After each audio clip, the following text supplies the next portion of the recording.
ভয়াবহ typhoon dolphin এর আঘাতে লন্ডভন্ড হয়ে গেছে চীনের পূর্ব উপকূল। আর্থিক রাজধানীর সাংহাই সহ বিভিন্ন প্রদেশ থেকে 10 লাখেরও বেশি মানুষকে জরুরি ভিত্তিতে নিরাপদ আশ্রয়ে সরিয়ে নেওয়া হয়েছে। সম্প্রতি এমন তথ্যই নিশ্চিত করেছে বিবিসি। চলতি বছরে চীনে আঘাত হানা এটি সবচেয়ে শক্তিশালী ঝড়, যা আবহাওয়া দপ্তরের সর্বোচ্চ রেড অ্যালার্ট জারির মধ্য দিয়ে রীতিমতো আতঙ্ক সৃষ্টি করেছে।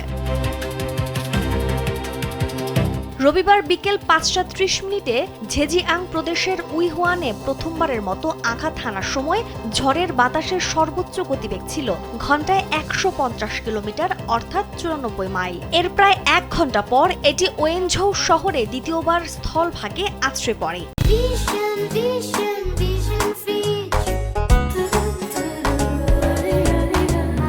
স্থলভাগে আঘাত হানার আগে এটি ৬,০০০ কিলোমিটার দীর্ঘ পথ অতিক্রম করে, যা সাধারণ টাইফুনের চেয়ে ৩ গুণেরও বেশি দীর্ঘস্থায়িত্বের ইঙ্গিত দেয়।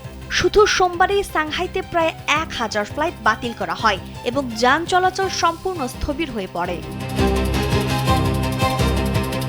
এমতাবস্থায় কর্তৃপক্ষ ডলফিনের সতর্কতা স্তর ক্রান্তীয় ঝড়ে নামিয়ে আনলেও এটি উত্তর দিকে অগ্রসর হচ্ছে। চলতি বছরে চীনে আঘাত হানার সবচেয়ে শক্তিশালী এই ঝড়ের কারণে বুধবার পর্যন্ত প্রবল বৃষ্টিপাত হতে পারে।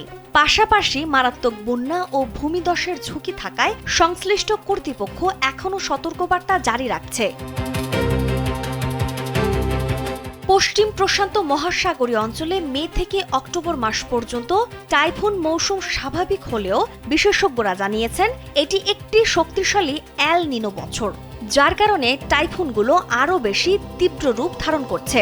বিশাল এই ঝড়ের সঞ্চালন ক্ষমতা ও তীব্র বৃষ্টিপাতের ফলে ঝেজিয়াংয়ের কিছু অংশে ২৫০ থেকে ৫০০ মিলিমিটার পর্যন্ত বৃষ্টিপাতের আশঙ্কা করা হচ্ছে।